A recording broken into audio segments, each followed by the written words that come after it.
Nah, perang seperti itu lah yang sulit negara asing mau masuk ke kita. Begitu dia lihat kayak gitu, nggak berani Pak. Saya jamin nggak berani satupun negara nyerang. Nggak berani. Karena apa? Begitu dia nyerang, bunuh diri dia dulu. Dia mau pakai apa? Dia juga mau, kita dikelilingi laut-laut dan semuanya sulit Pak. Dia masuk pun kita udah tahu. Gitu. Nah itu yang kira-kira fungsi deteren itulah yang saya, kalau Bapak Ibu semua jadi anggota DPR, jadi apa, kita minta dukungan untuk kalau ada space project dan lain-lainnya, betapa itu pentingnya. As a nation, kita 17.000 pulau dan banyak lautan, dan sampai sekarang ke arah Samudra Pasifik, ke arah Samudra Hindia, ke Oceanic, kita nyebutnya Oceanic, nggak ada yang nguasain. Even Australia, even apa juga lemah. So ilmunya, kalau kita cukup kuat di situ, nggak ada yang berani. Kita bisa putus dulu link-link waktu dia baru datang, kira-kira gitu. Oke, paham kira-kira itu. Kemudian masuklah di project defense, pemerintah punya defense, KKP punya, BRIN ada. Ini kira-kira dengan nilai-nilainya di 150-300 juta whatever, ini masih bisa main. Next Pak. Ini adalah geopolitik di seluruh dunia. Di seluruh dunia ngebangun namanya space, intinya angkatan perang kelima, angkatan perang keempat, sorry. AU, AD, AL, kemudian biasanya cyber dan space. Cyber itu menjadi penting karena hackers dan lain-lain. Kalau di Indonesia cyber dan space mau dijadiin satu. Nanti akan ada, tapi sekarang baru task force, belum bentuknya angkatan perang sendiri. Ini di seluruh dunia udah mulai dibentuk. Ini betapa pentingnya. Next. Ini space as a strategic domain, di mana selalu diperlukan as a national power dan ekonomi, national security, ada effort security-nya, dan sebagai geopolitical battle.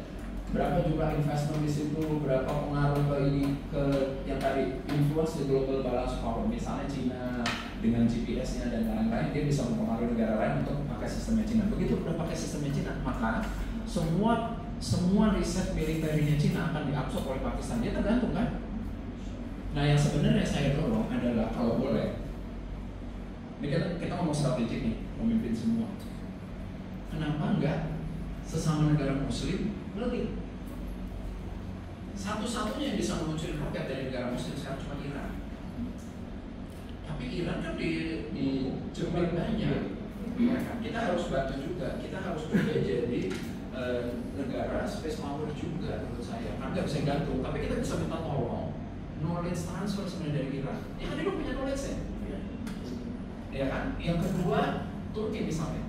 Turki mau bikin space port nggak bisa Bapak Ibu. Jadi kalau negara dikelilingin oleh banyak negara, dia mau, kalau dinaikkan jatuh ke lain-lain. Indonesia tadi saya bilang, kan kita harus meletakkan di ekuator satelit tadi kan.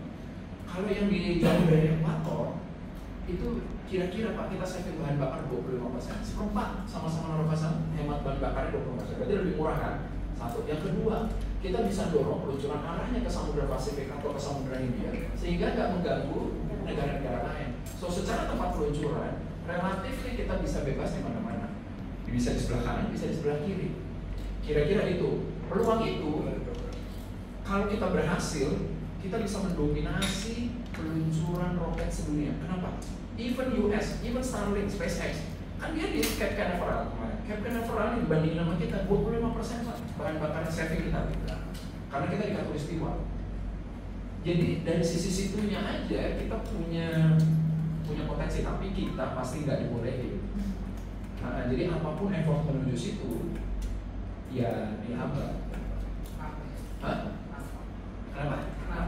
Kenapa dihambat? Ya kalau ibu pintar, saya nggak bisa jualan lagi ke ibu gitu. Kata orang asing gitu kan. Kalau ibu nggak bisa buat apa, saya mau nggak mau ibu beli. Misalnya ibu bisa bikin mobil sendiri, ngapain juga beli dari saya? Gitu. Nah, kira-kira itu. Ini contohnya mobil. Ya sama juga di roket. Persaingan itu selalu ada, dan persaingan itu kasar.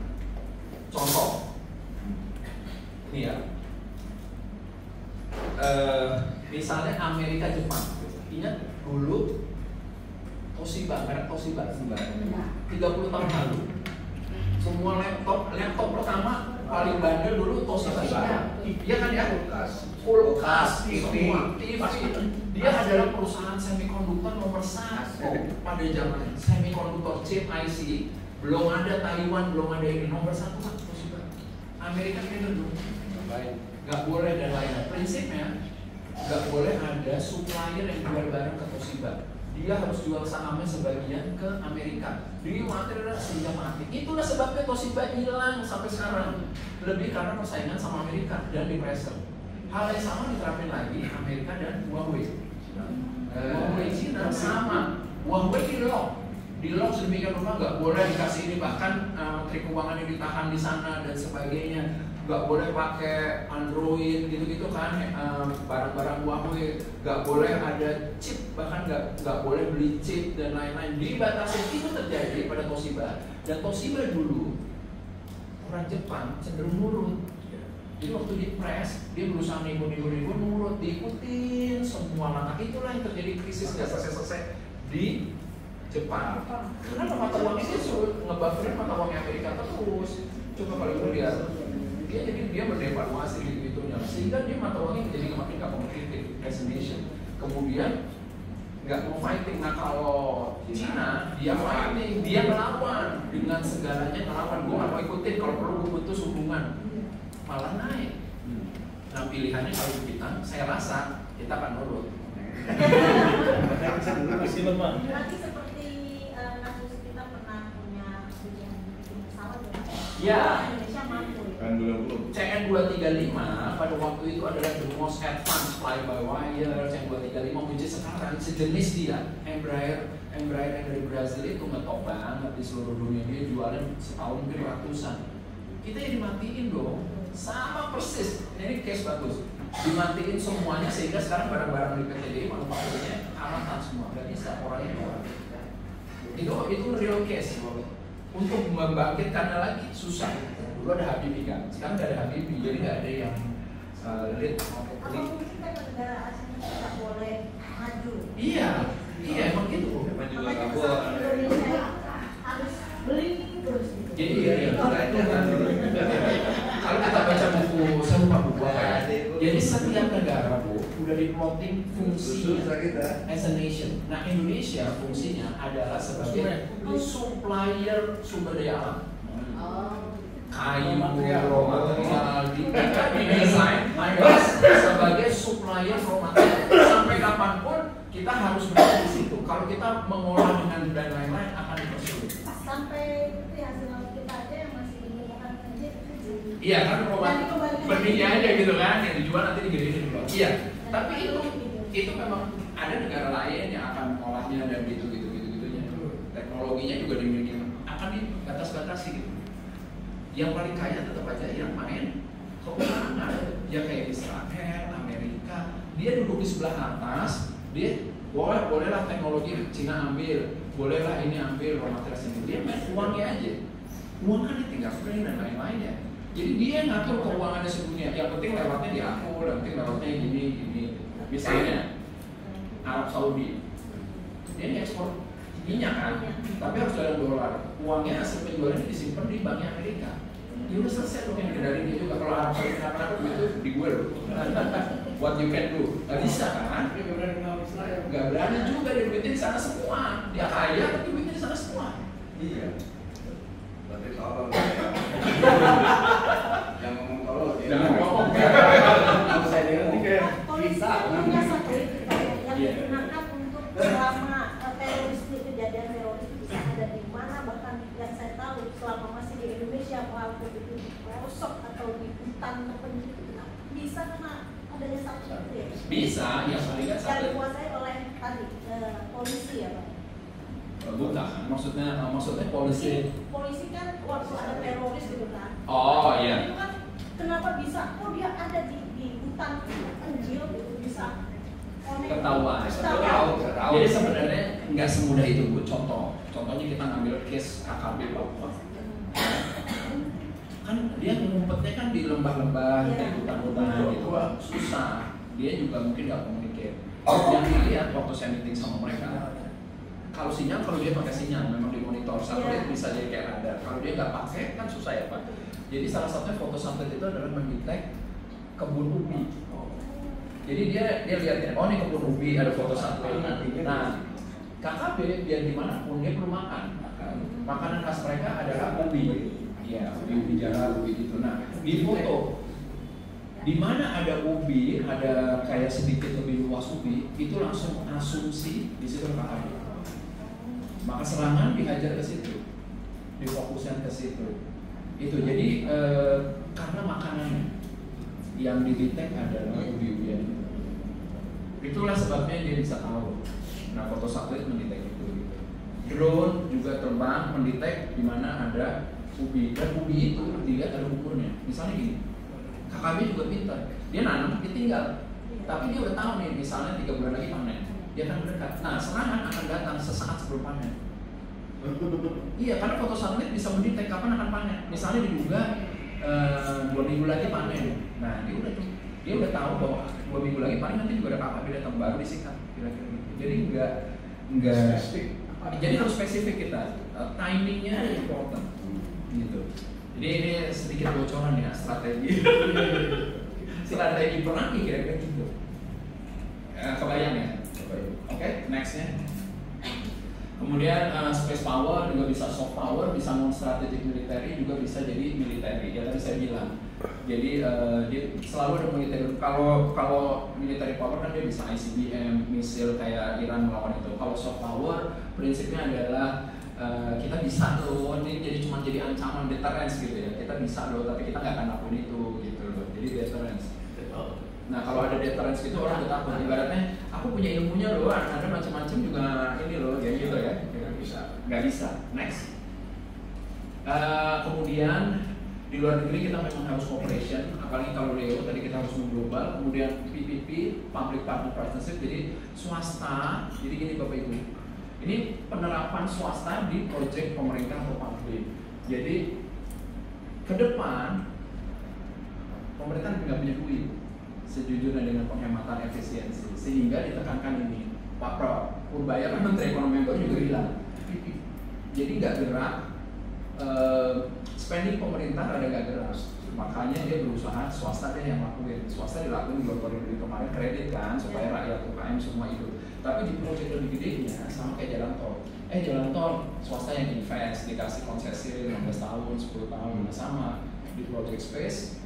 Siapa swasta yang mau dikasih konsesi, kamu boleh operate selama 10 tahun gitu kira-kira gitu. Nah, dengan cara itu pemerintah punya tapi nggak ngeluarin duit. Gitu, kira-kiranya gitu. Inilah public private partnership. Trennya seperti itu.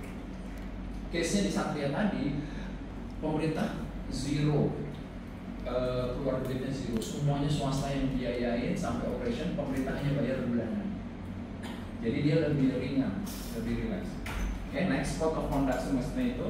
Kemudian secara ekonomi, gimana space jadi mendorong ekonomi, gimana ini tadi karena banyak debris, banyak sampah, banyak jatuh, gimana caranya supaya sustain. Contohnya, operator diminta harus punya insurance mengcover 2 saat peluncuran, saat beroperasi dan saat udah habis. Jadi kalau tiba-tiba satelitnya, misalnya punya saya, satelitnya jatuh menimpa rumah siapa, rumah saya juga misalnya. Nah, saya kan minta insurance. Nah, udah ada insurance-nya pemerintah. Walaupun itu atas nama negara yang bertanggung jawab, tapi negara kan forward lagi ke belakang dan dia ada jaminan dari insurance. Itu sebabnya harus ada sustainability-nya, insurance. Kemudian space defense ini dengan space situational awareness dan space traffic management. Jadi prinsipnya semua objek yang bergerak di atas, baik di ruang udara maupun di ruang space, which is sekarang Indonesia nggak punya ruang space-nya, harus dimonitor. Maksudnya Indonesia ini sekarang hanya sampai batas udara maksimum sampai 10 kilo Bapak Ibu. Teknologi yang kita punya sekarang, radarnya dan lain-lainnya dari 0 sampai 10 kilo. We have radar, tapi on top itu ke atas nggak ada. Jadi kita nggak tahu nih kalau ada ini yang lewat. Dan sebagai catatan Bapak Ibu, US tidak meratifikasi wilayah udara milik siapa. Kan kalau darat ada ZEE, zona ekonomi eksklusif 200 mil dari pantai. Kalau di udara, mereka nggak mau. Kan harusnya, bukan harusnya ya, sampai batas, I think 10-20 space lah, 100 km.